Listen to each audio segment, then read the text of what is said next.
Dans vos proches et vos amis ou votre famille, des personnes sont-elles décédées brutalement ces derniers temps? Vous n'êtes pas le seul à être en deuil. Tout autour du monde on assiste à une augmentation du taux de mortalité inexplicable et irréelle. Depuis le 15 août on assiste à beaucoup de morts subites de personnes parfois jeunes et qui semblaient être en bonne forme physique, des hommes de 40 ans ou 55 ans ou bien entendu 70 ans et plus. Des AVC, des maladies respiratoires ou des infarctus, donc des crises cardiaques, et cela en France, en Europe et aux États-Unis, au Canada, partout dans le monde, y compris dans des pays où le système de santé est réputé être de bonne qualité.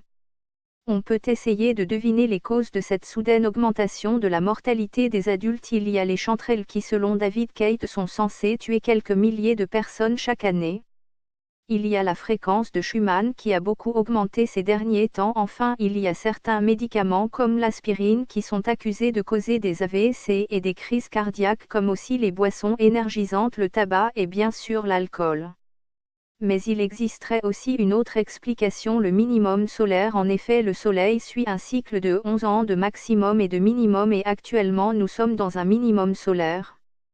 Le minimum solaire rend aussi la croissance des plantes et du blé plus difficile, ce qui fait baisser les récoltes.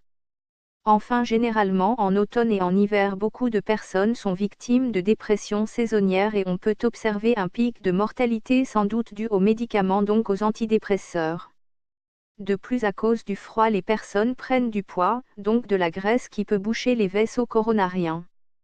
Enfin, la hausse des inégalités et de la pauvreté dans certains pays fait augmenter le taux de mortalité. On observe une stagnation des salaires et une hausse de tous les prix, ce qui augmente le taux de mortalité chez les plus pauvres.